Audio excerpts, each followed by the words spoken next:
So in today's video, I want to show you how to mix beats for beginners. This is going to be the bare basics of mixing if you're somebody who's learning on your own or you're teaching yourself how to make music.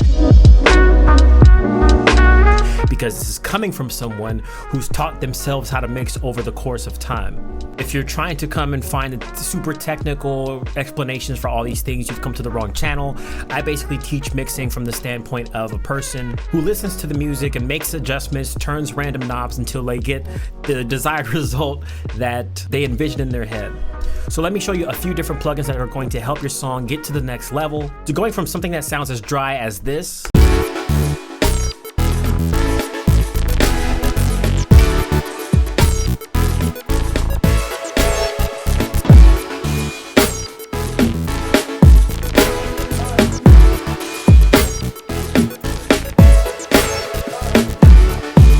This is a song that I'm currently working on called I Don't F With You. And here we have a beat that we made in Logic, and it's basically just a bass, a polysynth, a lead synth, and then 2 sets of drum loops that we're working with. So the way that I think about my beats, and even my songs for that matter, is as pyramids. Basically, the bottom is our foundation. That's going to be your bass, your drums, and different bottom heavy things like that. We have the middle of the structure of a pyramid, which is going to be pretty much all our instrumentation that makes up the structure of the song. So strings, vocals, pianos, almost every instrument kind of sits in the mid-range. And then we have the very tip top of the pyramid, which is going to be our more brighter, airier tone that we're adding to those instruments or those drums, or even some instruments that may favor that super high frequency range. So the way that I thought about this track is to first approach the drums that I wanted to really outshine everything else. Not in terms of upstaging other instruments, but really being that foundation that you can constantly hear, that's constantly present in my song. So how am I going to make my drums sound more present, especially when I'm using a loop and I can't individually mess with the kick, the snare, the hi-hats and cymbals if there may be some of those. All of these things sit at different dynamic ranges. And so to really squash everything down and get it all within a specific range, we're going to use some compression, some fattening, and some saturation. Now, honestly, the first thing that I did was actually use a saturator from Safari Pedals called Gorilla Drive. This is a warm analog saturator that has a little bit of bite to it. And by bite, it's like a little tiny bit of distortion, a little bit of grit that you hear. And basically what a saturator does is it's going to saturate the sound of whatever we apply it to. So by saturating, if you guys think about a photo and you add some saturation, you're adding more color to that photo. You're adding a little bit more character through that color. And basically a saturator in music is doing the same thing, but it's just pushing some of the aspects that we already have from our drums in this case to an even more pronounced sound. So I'll play it before and then I'll play it after.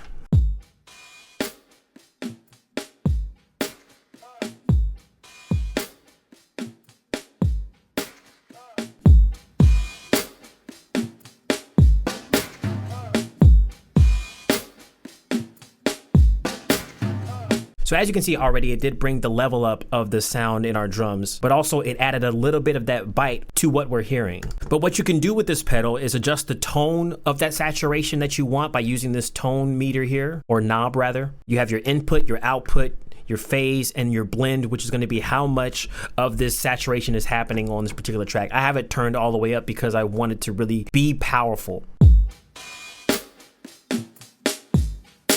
Listen to the kick.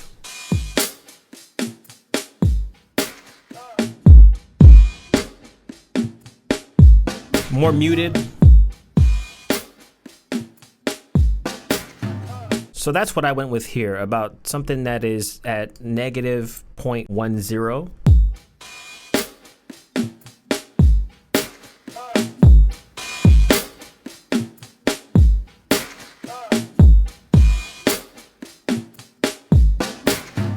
Now after that, I went ahead and I added 1 knob fatter and 1 knob louder. And what 1 knob fatter does is it's going to fatten up the bass end of whatever we apply it to, in this case my drum. So the kick drum is going to be emphasized a little bit more on the bottom end to really build that foundation that I talked about earlier. But then we have 1 knob louder, which is going to make our sound feel louder without just jacking up the volume on the track. I'll show you what each of them does, and I'll just turn this knob. This is why I like these plugins, because they get the job done with the turn of just 1 simple knob.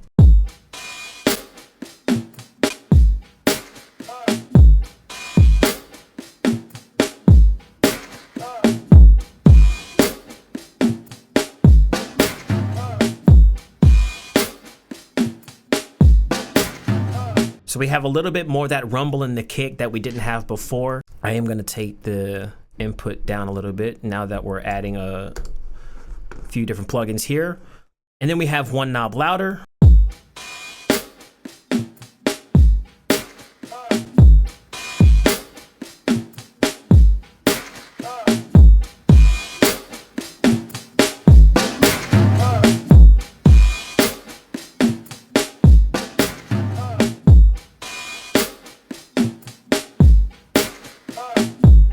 So just from what we had before,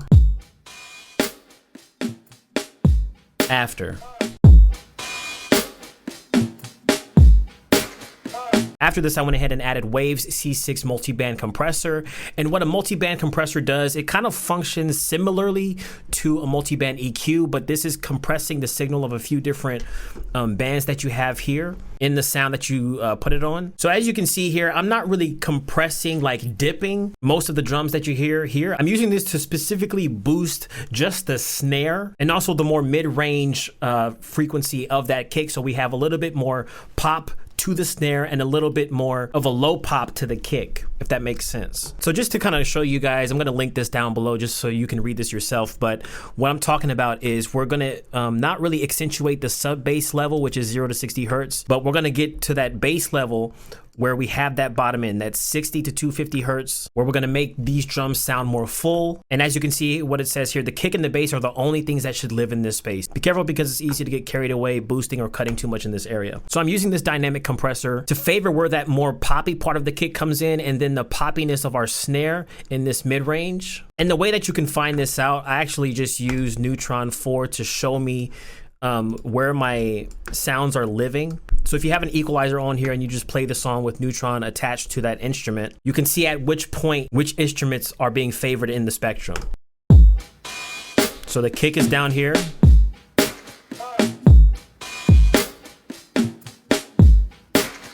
(150 hertz and below).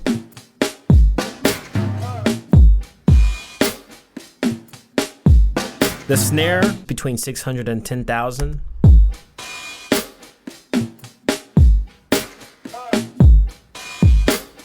And then our hi-hat is just above 10,000. You can hear that. That's where the air of our hi-hat and our cymbals are coming from. So let's play it first without and then after, and I'll show you why I did what I did.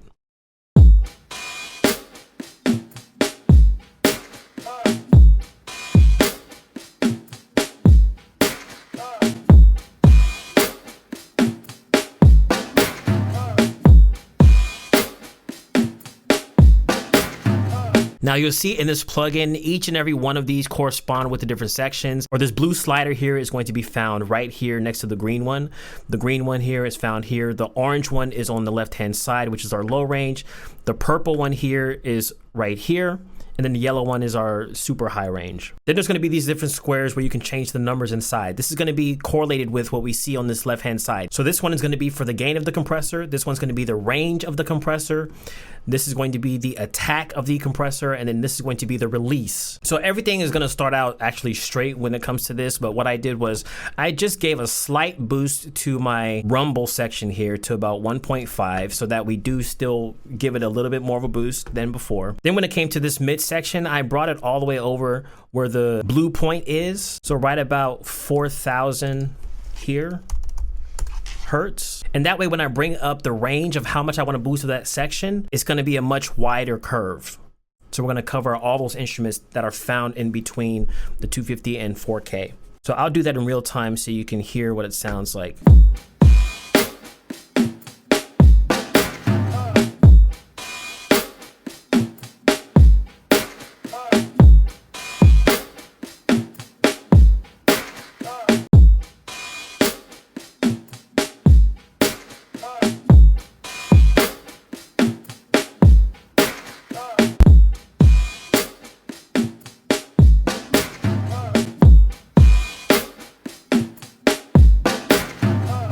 So the range is going to be how high or how low you want that compression to activate. The attack is going to be how fast you want it to compress. So is it going to be like a quick, snappy compression, or is it going to be something that's more slow and not as noticeable? And then your release is going to be how fast that compression takes to stop compressing, basically. So do you want that to be a really snappy kind of come off, or do you want it to be more of a gradual decrease in that compression? Let me show you what it basically does. So right now it's a fast attack, and I do want it fast, but my release, I want it to be more gradual.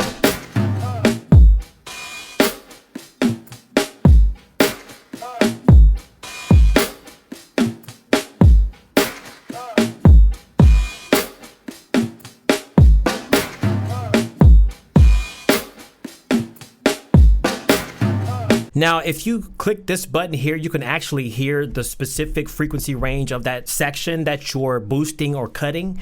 So this is really helpful, I find, when you really want to know exactly what it's going to be affecting in your song. So if I go ahead and click this button here, and this is the range that we're affecting, this is what it sounds like. You hear how most of the snare and those hi-hats are found here? The more brighter, airier tone of our hi-hats and the air portion of our hi-hat. Then we have the low end. You hear that's where the kick is living right there. Also a little bit of the kick here. That more poppy sound of the kick. So yeah, you can choose what to boost based on what you hear here. Then our next drum sample is gonna be the tambourine and another kick.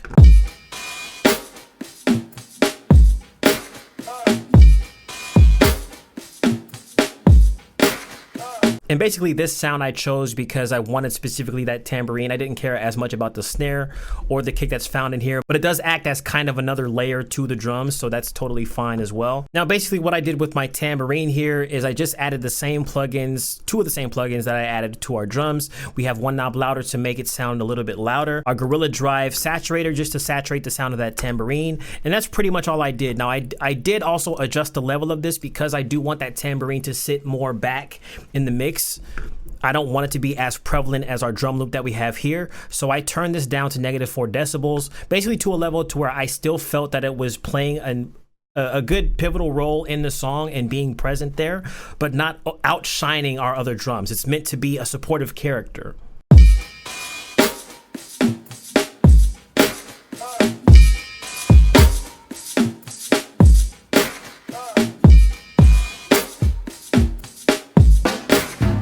Now the next step of our foundation, aside from the drums, and you can go whichever way that you want to go when it comes to building out the mix of your song. You can start from the top and go to the bottom. You can start from the bottom and go to the top. As long as you achieve the end result, I mean, it doesn't really matter how you do it. Everybody has their own methods, but this is just the method that I use. I like to focus on the thing that I want to be that foundation and then build off of that foundation. So next up, we have our bass, which is also contributing to the foundation. Because I feel that it occupies more of the frequency range, then this is where I want to start adding things like our C6 dynamic compressor and then side chaining that to our drums. Basically what a side chain is, for those of you who don't know, if I talk about it in this case, our bass is basically chained to our drums here. And because we're putting a compressor on the bass, every time that it hears the drums, it's going to compress frequencies of our bass to get that out of the way of the drums so that the kick can be more present in the drums, or so that the hi-hats and the snare can be more present in the drums. We're basically attenuating or ducking the level of whichever frequencies we choose to select in accordance with our drums. And we can really see where this bass is living. Notice from 300 and below, it's really active. But then we do still have some characteristics between 300 and 10,000 and up. That's where that bite, that brightness of the bass is.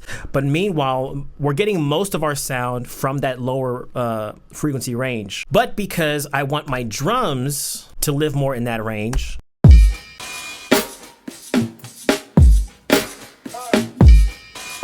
I don't want the two competing with each other. So we have to carve out some space for our drums to be, you know, to really remain prevalent, and for our bass to have its own place in the mix, but to not occupy that same space as the kick in the drums. So what I did was I added another C6 sidechain compressor, and instead of boosting certain frequencies like we did in the drums here, we're going to attenuate or bring down certain frequencies, and that frequency is going to be the same frequency range that our kick drum is found on the bass.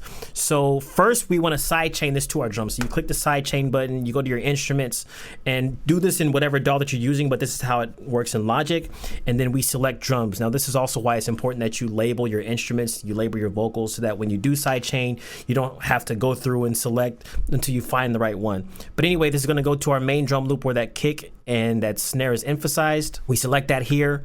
So now every single time that the bass and our drums are activating, we're going to bring down the level of that bass, that low end frequency in our bass synth here. You'll bring our threshold down so that it is dipping the gain of that. We're going to take our gain and bring that down to begin with, because we do still want to carve out that space. The range is going to be how much or how low you want that to be attenuated. So I'm going to go for, let's say, -7. The attack, I'm going to make it right around the middle-ish range at 250. And that's because I don't want a really fast attack. I don't want my bass to sound like it's like pumping in and out like that. So we're going to give it a little bit of a, not a super slow attack, but not a fast attack. It's kind of in the middle. And then our release is going to be faster, not too fast, but we're going to set it at just about 70 so that it has less of a dramatic comeback, I should say, when the sound comes back in of that lower frequency range. Now we can also solo each and every one of these frequency ranges to see exactly from that instrument what's being taken out or what's being boosted and how it sounds. So if we go to our orange here,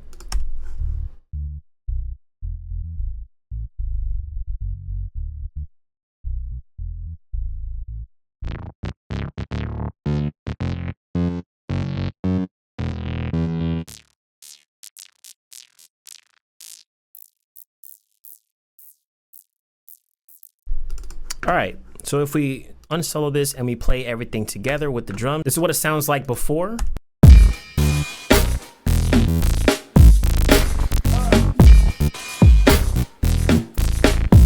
After.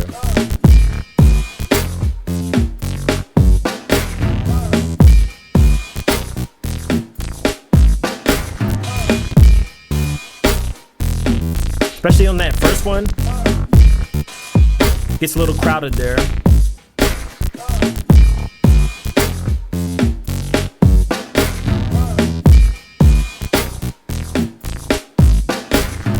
So next up, we're going to work in the structure that's the mid-range and the tip top of our pyramid, which is the high frequency presence, airy, you know, spot of our mix. Because I did add some poly synths here. Now these synths are already kind of doing what I would recommend you do for some of your instruments, whether it's a piano, some strings, a synth like this. Just to give your mix more sense of depth, one of the things that I recommend always is to spread or widen some of the instrumentation so that they can sit on the sides while some of the drums are sitting straight down in the middle. You have maybe a lead synth that's sitting down in the middle.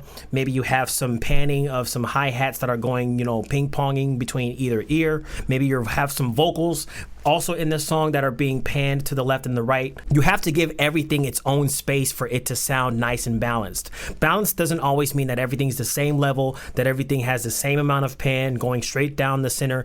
That's not balanced. Balance is where everything is serving its purpose in the song without overstepping any boundaries. So that goes within our EQ, but also without overstepping boundaries in its gain and its volume level, not trying to outshine the things that you really want to have a focus on. So our synth here naturally is already pretty wide, so I'm not going to really do anything there. However, I am going to narrow the synth just a little bit because I have some vocals in the song that are already widened and they're panned as well, so they're really wide vocals and they sound kind of like they're all around you. Because of that specific choice, and this is going to be different for each person because your songs are going to have different types of vocals added to them, so maybe you don't want to narrow your poly synths like this or your strings like this. I specifically made this mixed choice because let me just play you what I have for these vocals and you can see what I'm talking about. So the vocals are already pretty widened. Another fight with you, another fight with you, another fight with you, another fight with you.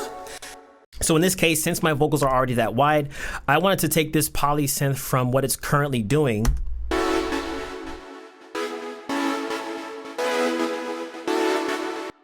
because it does sound like it's just as wide as my vocals. I don't want them to sit in the same space. Another fight with you, another fight with you. So that's when I came to Ozone 10 Imager, and this allows you to make something more wide or more narrow in the stereo soundscape, whatever you want to call it. But I like this plugin because you can hone in on specific frequencies to widen or to narrow. And I did want the bottom end of this synth to still be wide, because right now the things that we have living in our bottom range are our bass and our drums. Those are going to be very focused and kind of, pointing straight at you. So at this point, I did want to widen the bottom range just in a different instrument so that we have some more occupation in different areas for this mix. So first and foremost, I went to the preset manager here and I just selected enhance space. So it already cut out some frequencies here for me to kind of adjust. And each of these sliders here are going to correspond with these different frequency ranges. So we have one, which is going to just about 100 hertz. We have the second band, which is going between 100 and 800. We have the third band, which is going between 800 and 6,000, and the fourth band, which is going between from 6,000 and all the way up the frequency range. So I'm going to widen just the low end, and then everything else I'm going to make more narrow.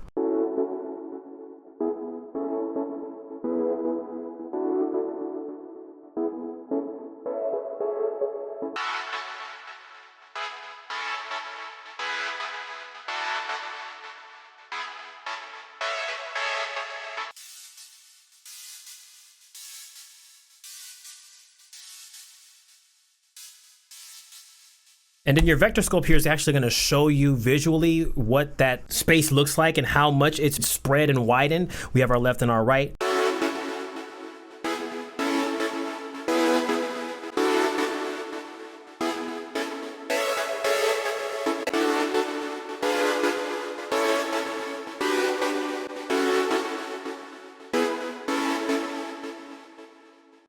Now let's also play it with our vocals so you can see what it sounds like with the vocals as well.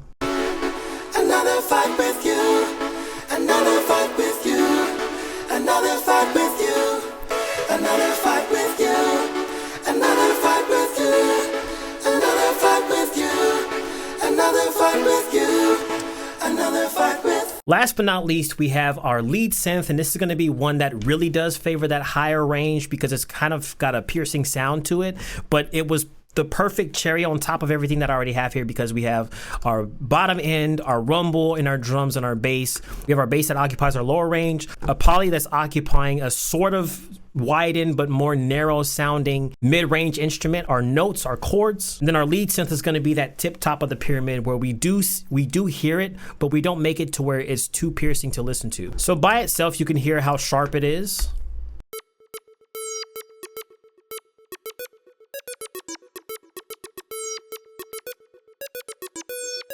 What I want to do is make this really focused. So I didn't apply any stereo imaging. I didn't do any panning here. I just have it coming straight out of massive, straight down the middle, because really in that space, there's nothing that's occupying that sharpness. And so that's why I'm not really doing anything special here with that panning or anything like that. But what I did do to create even more of a sense of depth is add Greg Wells Voice Centric. Now this is a vocal plugin, but I do use it on some of my instruments if I want a really fast way to double my vocals, to give reverb to my vocals, or to add some delay to my vocals. And basically I used it particularly to add a lot of delay. We already have one here, as you can hear it.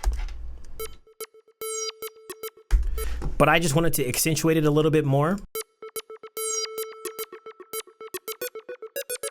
And I did that because another way to create a sense of depth is to add these little like delays that fill in these blank spaces, but they're still kind of playing second fiddle to the actual instrument because they're not as prevalent as the initial notes when they hit. They're delays. They're going to get quieter. But even in them getting quieter or more muted in tone, like a warmer tone, if you have it set that way, like a low pass filter, for instance, you're still filling these, spaces that you have in your song. So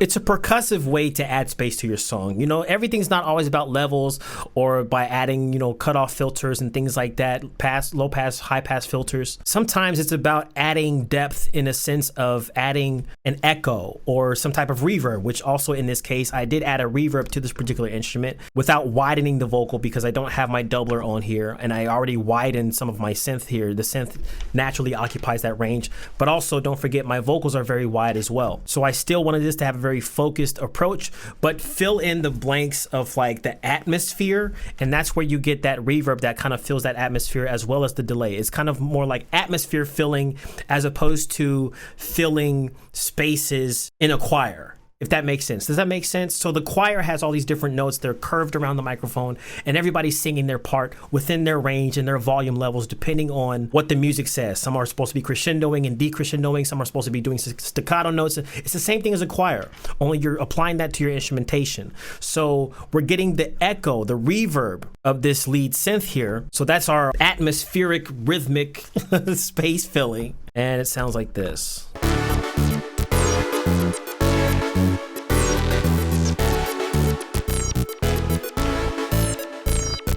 So let's hear how everything sounds before.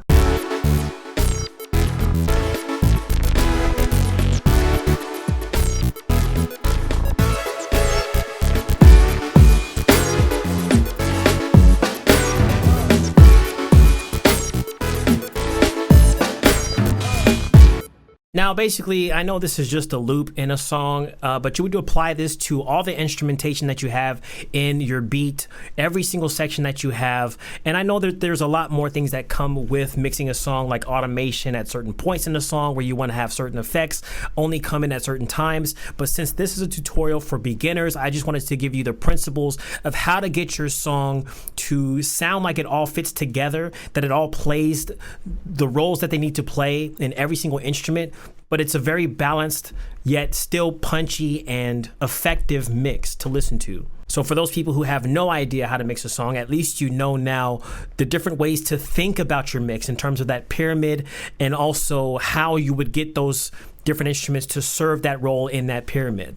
Now, like I said before, this is not coming from someone who's been to college for this stuff. I am self-taught in everything that I do. So maybe some of the language that I use in today's video is not the exact language that I'm supposed to use, but I just want you to get an idea of the how-to and the reasoning why I do the things that I do and how I do them. If you guys do have any questions or comments, feel free to leave them down below in the comment section. I will be linking every single plugin that I used in the description below if you guys want to use some of these plugins. So I hope this video was helpful. It's been a while since I've done like a little mixing tutorial breakdown on my beats. If you're not already subscribed, hit that subscribe button and turn on the bell notification so you'll be notified every single time I upload a brand new video, especially this month when I try to upload a video every single weekday for March. We'll see if I actually do it. Yeah, that's it for this one. I'll see you in the next one. I'll see you tomorrow.